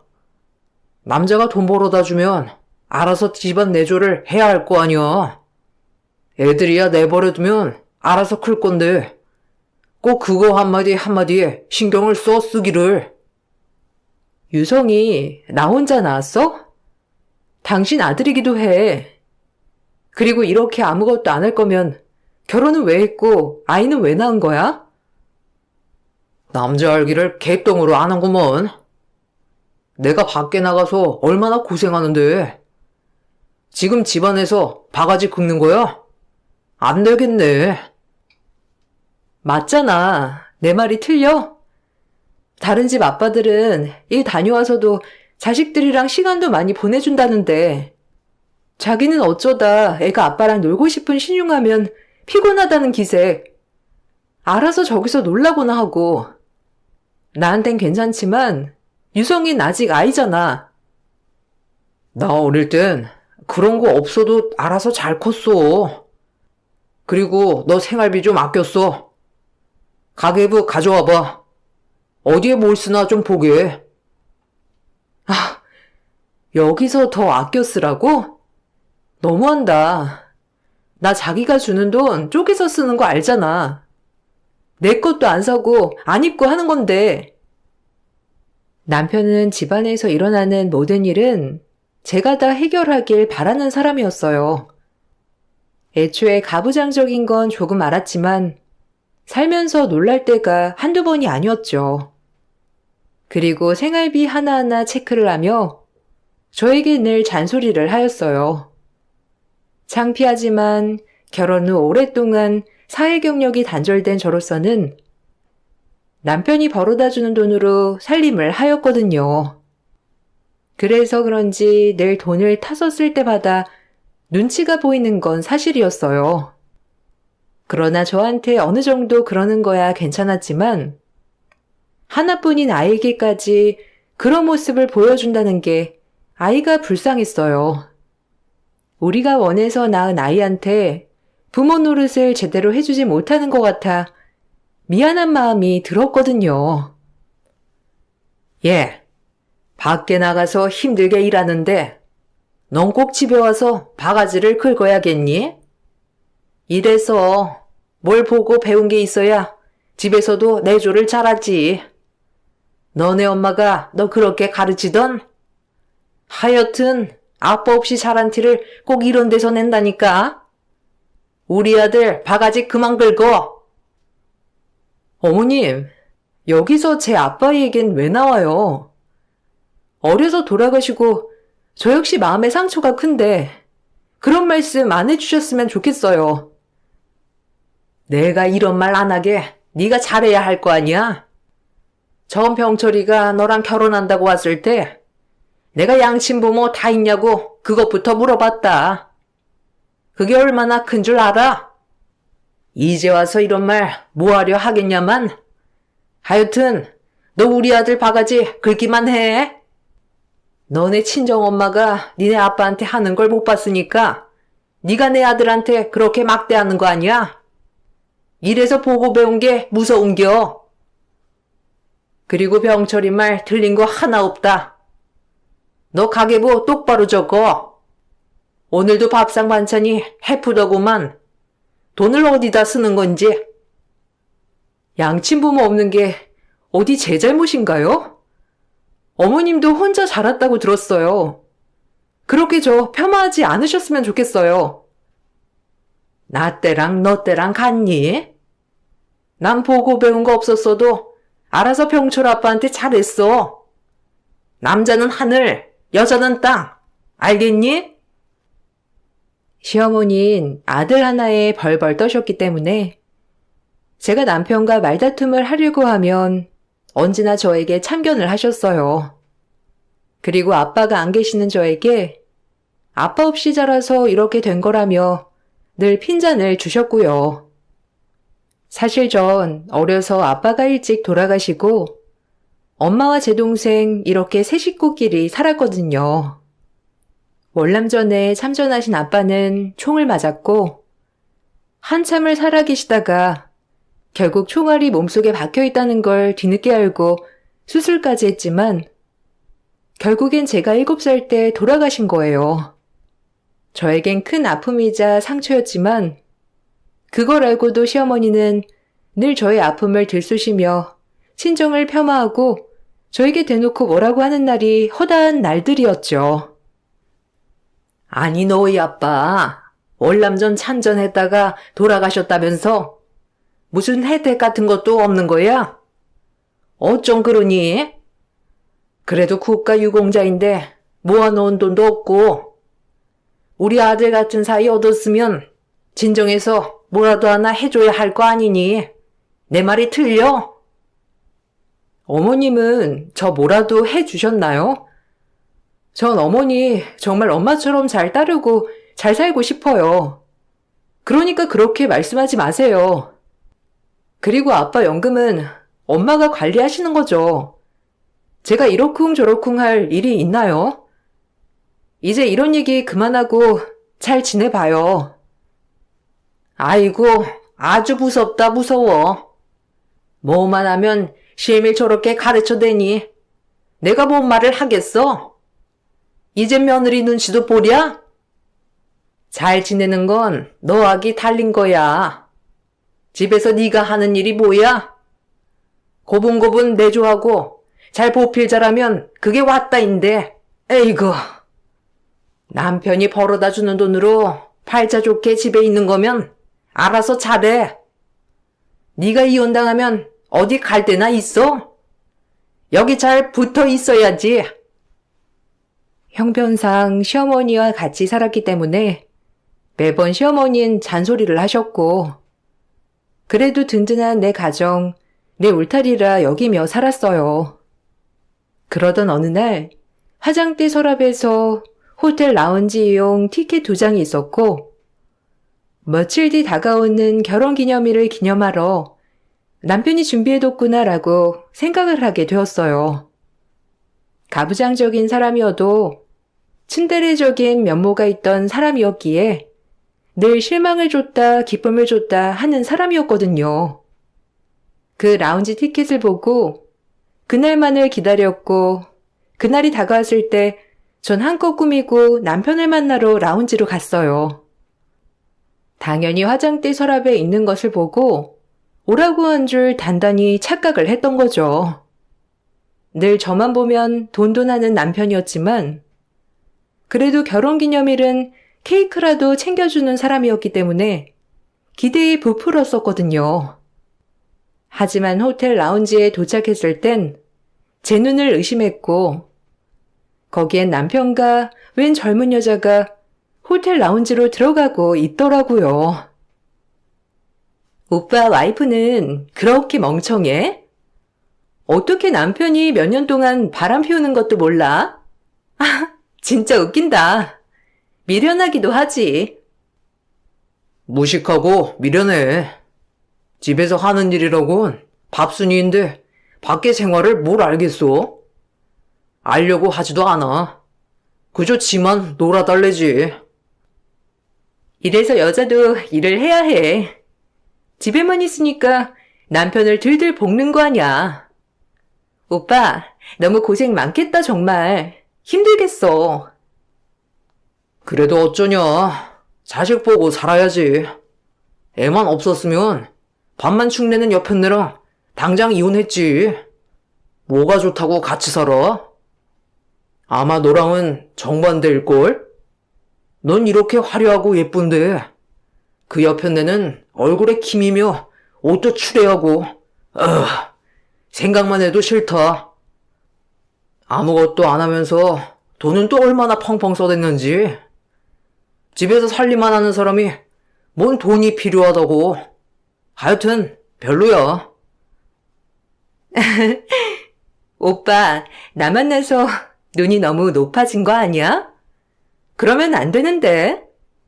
나 같은 여자 만나는 걸 황송하게 생각해야 해. 남편과 상간녀의 얘기를 듣고 정말 손발이 떨렸지만 차마 앞에 나설 수가 없었어요. 한껏 꾸몄다지만 제 꼴이 참 초라하고 행색도 그 여자에 비해 너무 단출했거든요. 로비를 빠져나와 얼마나 엉엉 울었는지 발이 안 떨어졌어요. 그리고 집에 와 남편을 기다렸고 내 눈으로 본 것이 확실하지만 남편한테 미안하단 사과 한마디 듣고 싶더라고요. 하지만 남편은 새벽이 다 돼서 들어와 기다리고 있는 저를 이상하게 보았고 전 화를 삭히고 일단 그 여자와의 자초지종을 천천히 물어나가기 시작했어요. 하지만 그래도 아이 아빠이고 내가 와이프이니 잘못했다고 빌 줄 알았던 모습과는 반대로 남편은 당당하게 뻔뻔했어요. 나 아까 봤어. 당신 호텔 라운지에서 화장대에 떡하니 대놓고 보란듯이 티켓 뒀으면서 내가 그걸 못 볼 줄 알았어? 난 우리 결혼기념일 맞이해서 나보고 오라고 한 줄 알았는데 당신 여자 있더라? 유성이 보기 부끄럽지도 않아? 내가 오늘 얼마나 모멸감을 느꼈는 줄 아냐고. 당신 가부장적이긴 해도 양심에 어긋날 행동 할 사람은 아니잖아. 내 말이 틀려? 뭐? 그 티켓을 다 열어봤다는 거야? 아, 너 진짜 무섭다. 어떻게 남의 거 함부로 열어봐? 그리고 아까 봤으면 된 거 아니야? 네가 봤듯이 그래, 나 여자 있어. 유성이 때문에 참고 싶었는데 그래서 뭘 어쩌겠다는 거야? 네가 하자는 대로 해줄게. 이혼을 하자면 할 것이고 네가 집 나간다고 하면 그러라고 할게. 어차피 우린 신뢰도 다 깨진 거잖아. 어떻게 해줄까? 무슨 뜻이야? 당장 사과부터 해야지. 뻔뻔하게. 당신 원래 이렇게 무책임한 사람이었어? 무뚝뚝해도 양심은 있잖아. 내가 듣다 못 참겠어서. 예. 이 새벽에 지금 그게 그렇게 들볶을 일이니? 네가 집에만 있어서 그런가 본데 남자들 원래 그렇게 한 번씩 다 지나가는 일이다. 그걸 이해하지 못하고 힘들게 일하고 온 남편 바가지나 긁어대? 나도 너네 시애비 여자 만나고 그럴 때도 다음날 북엇국 대령하고 그랬어. 이게 어디 남편 알기를 개똥으로 알아? 어머님도 같은 여자면서 어쩜 그렇게 말씀하실 수 있어요? 이해가 바람난 게 그럼 정상적이라는 말씀이신 거예요? 집에 오면 네가 그 꼬락서니로 그러고 있는데 내가 바람이 안 나고 배겨? 옷도 맨날 똑같은 옷에 머리도 동네 미용실에서 볶았는지 완전 아줌마스러워가지고. 남자 하기는 다 여자할 탓이야. 유성이 때문에 너 데리고 살아주는 것만으로도 고맙게 생각해. 뻔뻔하다 정말. 난 당신이 나한테 사과할 줄 알았어. 그리고 오늘은 그 사과를 듣고 싶었던 거고 이렇게 나오다니. 맨날 돈 하는 당신 돈 내가 어떻게 써? 누군 꾸밀 줄 몰라서 안 꾸미는 줄 알아? 나보고 어쩌라는 건데. 너무하잖아. 그만하지 못해? 이게 어디서 우라들 고생하는데 고마워하지 못할 망정 바가지를 긁었어? 당장 그 입 다물어! 남편에게 크게 실망을 하고 더욱더 우울해지더라고요. 하지만 차마 이 나이에 사회 경력도 아무것도 없는 제가 남편과 이혼을 하고 세상에 혼자 나가는 게 왜 이렇게 어려운지 차마 헤어지자는 말이 나오지 않았어요. 그 일이 있고 나서 남편과 시어머니는 저에게 미안하지 않는 듯이 평소처럼 똑같이 지냈고 오히려 제가 남편의 바람을 알고 난 후 남편은 마음이 편해졌는지 대놓고 집에서 상간녀와 통화를 하던 일도 있었어요. 그 모습을 보고 전 달라져야겠다고 다짐했고 일단 밖에 나가 뭐라도 하자라는 마음으로 일자리를 찾아 나섰습니다. 그리고 시기 좋게 회사 식당 조리원으로 취직을 했어요. 아무런 경력도 가진 것도 없는 제게 식당 조리원으로서 취직은 제 자신이 그래도 쓸모있다는 걸 증명하는 것이었어요. 주부면 다 할 수 있는 일이에요. 여기 회사 사람들 많으니까 점심 저녁에만 좀 힘들고 나머진 여유롭거든요. 열심히만 한다면 아마 오래 다녀도 괜찮을 거예요. 여기 회장님이 워낙 없이 살고 못 먹고 컸대요. 그래서 이렇게 직원들 식당밥은 엄청 신경 써서 하시길 바라거든요. 반찬이나 남은 것들은 그냥 일 끝나고 싸가셔도 되시고 내일부터 출근하세요. 아, 너무 감사합니다. 제가 일은 처음이라 잘할 수 있을진 모르겠지만 정말 열심히 할게요. 믿고 맡겨봐 주세요. 태도만으로도 합격인데요. 그 마음 잃지 말고 열심히 해줘요. 그럼 내일 출근해야 하니 얼른 집에 가셔서 푹 쉬세요. 결혼하기 전 잠깐 중소기업의 격리로 일했던 것 말고는 아무런 경력이 없었기에 전 일반 회사 구내식당 주방에 취직을 하게 되었어요. 주부로 오랜 세월을 살아오기도 했고 그나마 항상 손끝이 야무지다는 소리를 많이 들었어서 저에게 안성맞춤인 직장이었죠. 남들이 보면 별거 아니라고 생각할 수 있지만 10여 년 만에 제 스스로 돈을 번다는 것이 얼마나 기쁘던지 아직 월급도 받기 전엔 자존감이 엄청 올라갔답니다. 그리고 전 집에 와 취직을 했다고 말을 하였습니다. 혹시라도 제가 취직을 했다고 하면 남편이 다르게 보지 않을까, 집에만 있는 것보다 더 나를 존중해주지 않을까 해서 말을 한 것이었지만 제 기대와는 다르게 남편과 시어머니는 제 말을 듣는 둥 마는 둥 하며 저를 무시하기 시작했어요. 나 취직했어. 이제 내일부터 출근할 거니까 그리 알아. 당신이랑 어머님이 나 집에만 있다고 무시했지? 나도 할 수 있다는 걸 보여줄게.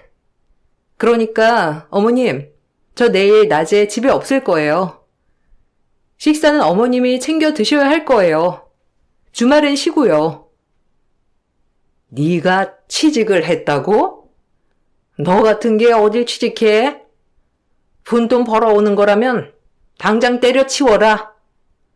그 푼돈 벌자고 밖으로 놔두는 꼴 못 봐. 우리 아들 정도 되는 회사에 다녀야 일을 한다 하는 거지. 네가 무슨 취직을 해? 때려치워. 나 밥은 차려줘야 할 거 아니야? 어디 마트 같은데 물품 정리하는 거 맡았냐? 널 누가 써줘? 경력도 없지 꼬락서니도 그 모양이지. 헌증 아니야? 둘 다 너무하네 진짜. 어머님, 저 유성 아빠랑 같은 회사에 취직한 거예요. 마침 공고가 나가지고 지원했거든요. 네가 어떻게 우리 유성애비 다니는 회사에 다녀? 거기는 아무나 들어갈 수 있는 데가 아닌데 뭔 수로 네가 들어가? 엄마, 얘 그냥 짓거리는 거야. 뭘 그 말을 다 믿어. 됐고, 빨리 밥이나 차려라. 배고프다. 밥순이는 집이 제일 잘 어울리지. 너 우리 회사 들어오려면 스펙이 어느 정도 돼야 하는 줄은 알고나 하는 소리야? 우리 회사 하청이겠지. 참나, 그만 나불대라. 무슨 말을 해도 믿어주지도 않는구나. 그래, 당신은 그런 사람이지. 그래도 이제 난 달라질 거야. 당신이 밥순이라고 그렇게 무시했으니 이젠 나도 사회에 나가서 당당히 일하면서 당신한테 아쉬운 소리 절대 안 하고 살 거라고. 기대해봐. 취직을 했다고 하자 남편과 시어머니의 코웃음, 그리고 무시뿐이었습니다. 사실 제가 취직한 곳은 남편이 다니고 있는 회사의 구내식당이었어요. 남편에게 얘기를 해주려고 했지만 더 이상 제 말을 들으려고도 하지 않아 말을 할 수 없었죠. 설사 남편이 왜 같은 회사에 들어왔냐고 하더라도 전 그만둘 생각은 전혀 없었답니다. 한참 경력 단절인 절 뽑아준 고마운 곳이니까요. 그리고 안정적인 회사였기 때문에 구내식당 직원도 복지 혜택이 정말 좋더라고요. 전 여기서 자리를 잡아 그래도 남편에게 손 벌리지 않고 제 인생을 확립해 나가고 싶은 마음이 있었고, 언젠간 남편도 이 마음을 알아주는 날이 오겠지라는 생각도 했죠. 원래는 식당 주방과 밥 먹는 곳이 철저히 분리되어 있는 곳이라 딱히 마주칠 일이 없었지만, 그날따라 주방 확장 공사로 인해 저희가 밥 먹는 곳 쪽에서 가까이 배식을 하게 되었어요. 그리고 처음으로 남편을 마주하게 되었답니다. 남편이 저에게 한 모든 행동들은 있고, 그저 반찬이 남편이 좋아하는 장어 반찬이라는 기쁨에 사내 식당에서 일하다 장어를 듬뿍 올려주러 갔더니 제 모습을 보고 남편은 먹고 있던 식판을 뒤엎었고 너무 순식간에 일어난 일이라 놀라서 당황했어요. 그리고 남편은 제가 식당 직원으로 일하는 것이 창피했는지 막말을 쏟아내기 시작하며 저를 사람들 앞에서 핀잔을 주었어요.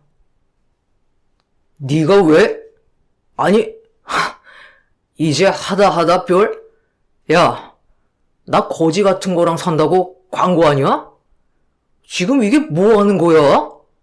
네가 돈 번다는 게 식당 아줌마였어? 할 거면 조용히 할 것이지. 창피하게 여기서 나 아는 척을 왜 해? 내가 어떻게 쌓은 회사 이미지인데? 아니, 아유, 그래도 그렇지. 와이프분 민망하게 너무하신 거 아니에요? 아유, 저기 괜찮으세요? 아우, 이거 제가 좀 같이 치울게요. 아이씨, 그냥 둬. 지가 치우게. 어디 할 짓이 없어서 날 쫓아 여길 취직해? 그것도 나랑 격 안 맞게 식당 아줌마라니. 당신 너무한 거 아니야? 거지 같은 거? 나 당신 와이프고 유성이 엄마야. 꼭 그렇게 얘기를 해야겠어? 너무한다 진짜. 내가 왜 나와서 일하는데 그놈의 돈. 나 무능력자 취급하면서 어머님이랑 무시했잖아. 그런데 이젠 이렇게 무시해? 네가 이러니까 무시를 당하는 거야. 어디 격 안 맞게 식당 아줌마가 나한테 말을 붙여. 아 진짜 너란 애 질린다. 진절머리나. 오늘에서야 또 한 번 느낀다. 너랑 나랑은 애초에 격이 안 맞아. 내가 너 같은 애랑 왜 결혼을 했는지. 아우, 내 팔자야. 내가 범죄를 저질렀니? 너한테 시집와서 그동안 무시해 온갖 모멸 다 겪고 이제 돈 벌면서 내 인생 찾아보겠다고 열심히 사는데 왜 내가 너한테 이런 소리를 들어야 돼? 그래, 넌 날 그 정도로밖에 생각을 안 하는 거지. 알고 있었지만 또 느낀다. 반찬 냄새 나니까 저리 비켜. 그리고 다신 아는 척 하지 마. 여기 회사야. 어디 식당 아줌마가 나한테 말을 붙여. 당장 이 식판 치워. 남편은 정말 저에게 씻을 수 없는 상처를 주며 막말을 하였고, 오히려 회사 직원들이 남편을 말릴 정도였어요.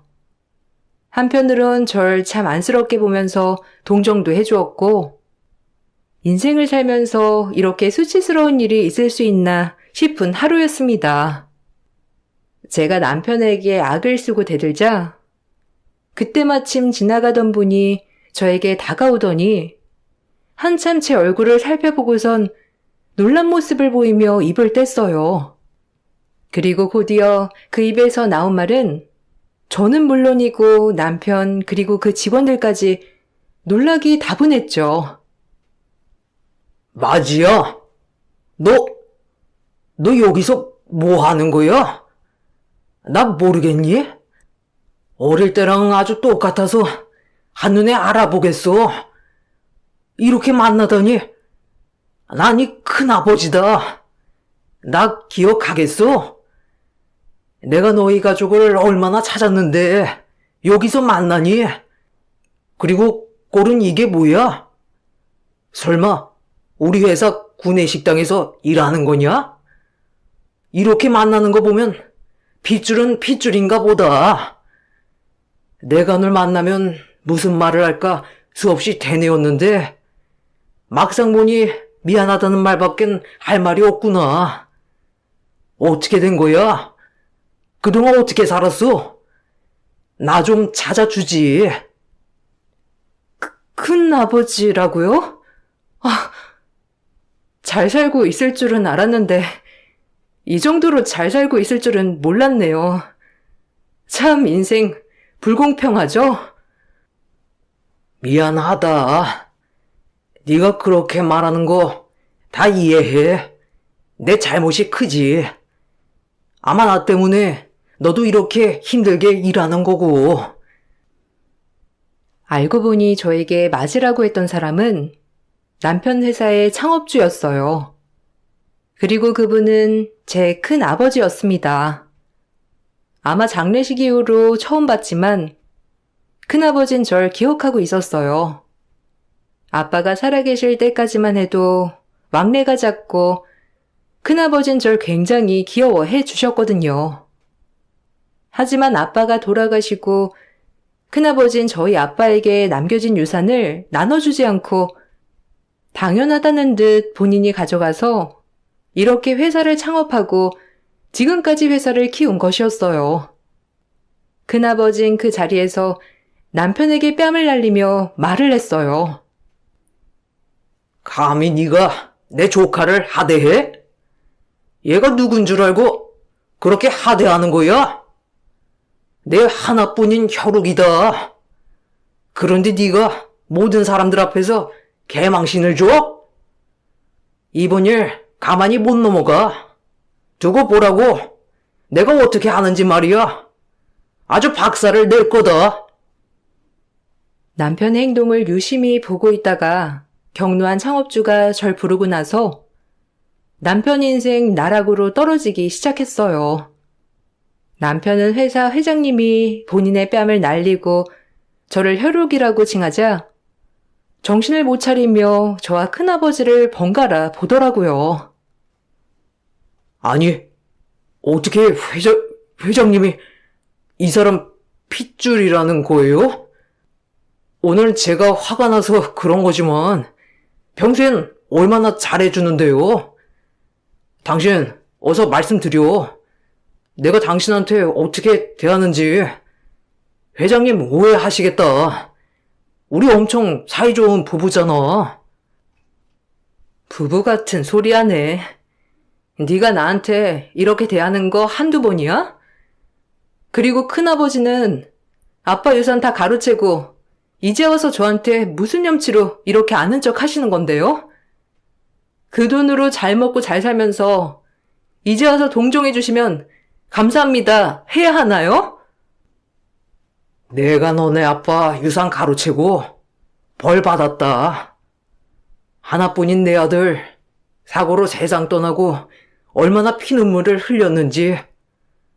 이래서 내 것이 아니면 욕심을 내지 말라고 했거늘.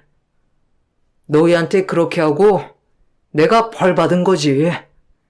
미안하다. 이제 내 혈육이라곤 너희뿐이야. 우리 아들 그렇게 되고 한참을 너희 엄마랑 너 찾았는데 다들 모른다고만 하더라고. 이렇게 만나게 돼서 얼마나 기쁜지 몰라. 바로 용서를 바라지 않으마. 그래도 나한테 혈육이라곤 너희뿐인데 왕래는 해야 하지 않겠어? 미안하다 정말. 한 번만 기회를 다오. 내 동생한테도 부끄럼 없는 형이 되고 싶어서 그래.